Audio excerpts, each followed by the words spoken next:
This week on Tax Justice Warriors, I will be looking at tax research as I discuss what I will be teaching during the tax procedure course at Washburn University School of Law.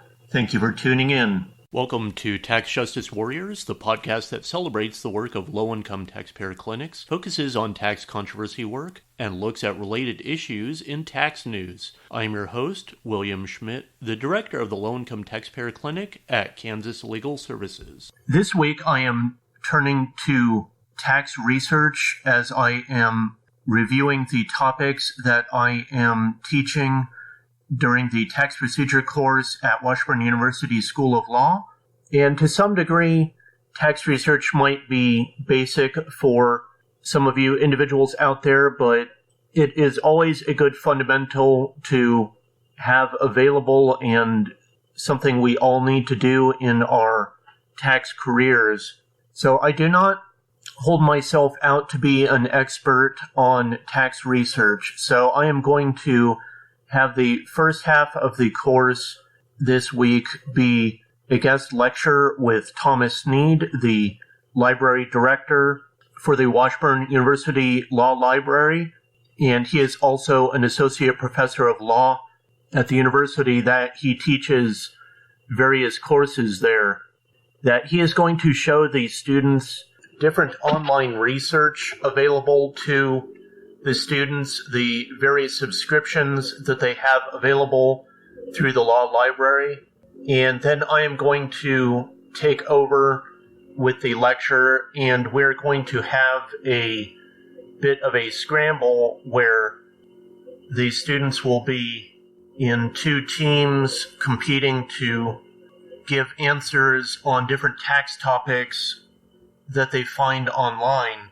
So to begin with, I first learned tax research roughly 10 years ago, and I will admit that when I was a law student, we were certainly in more of a transition where we were learning about both the physical copies of texts and other materials available within a law library and just what was available through online resources.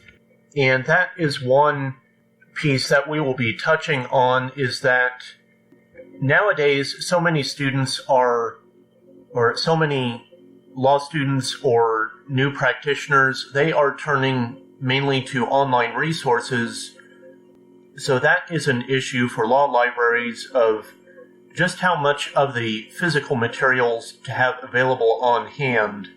And for example, at Washburn, they're looking at building a new law school.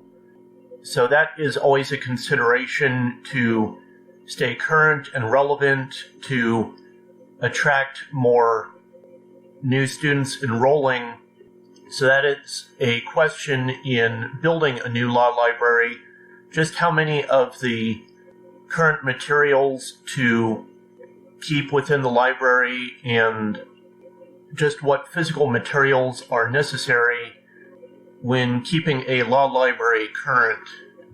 So I do admit that in law school I had my physical copies of textbooks and the Internal Revenue Code. Now certainly it had selected code sections, but I did tab my code so that I would be able to flip through it handily, and if there were open book final exams, that I would have it available for use that way.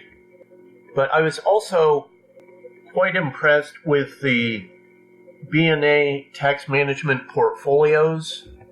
I do have a couple examples of those to show the students that I found them to be quite comprehensive and thorough in discussions of the various topics. So letting them know some examples of what was useful in the past. And I had considered using the textbook for the class as being effectively representing your client before the IRS. The American Bar Association publication but that can be $249 to $299. And while I find it to be an excellent resource, I did not want to require the students to be paying that much for textbooks.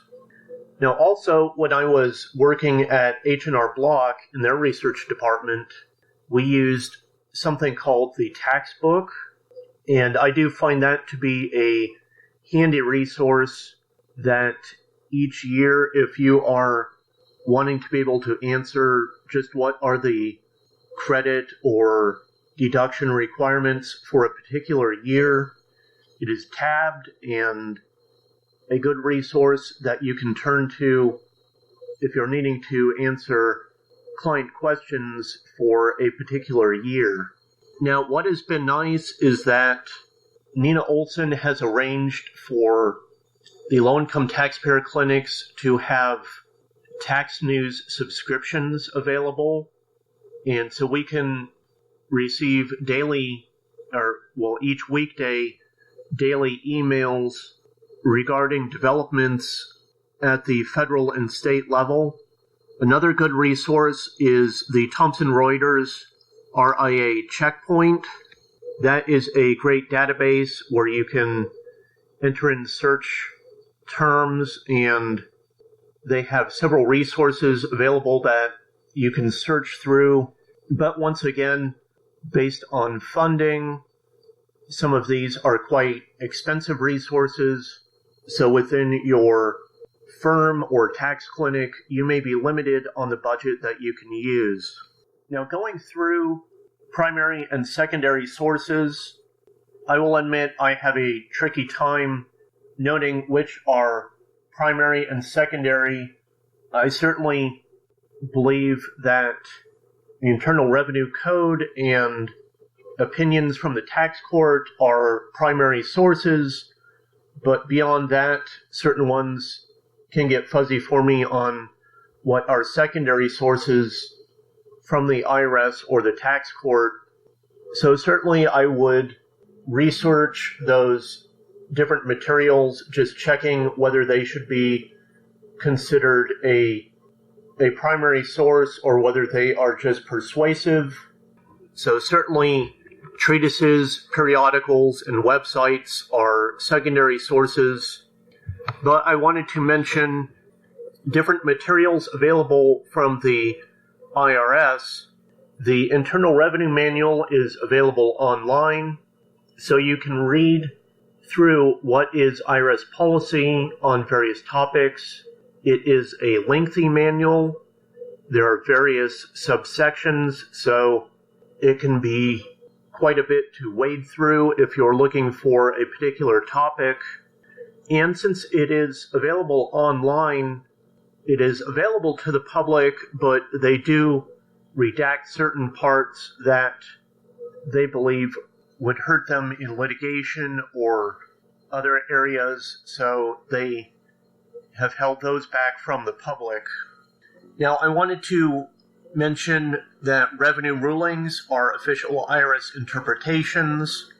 Private letter rulings are specifically for one specific case that a person has asked for a letter ruling from the IRS before filing their tax return, or there is a technical advice memorandum that would be based on after filing their tax return.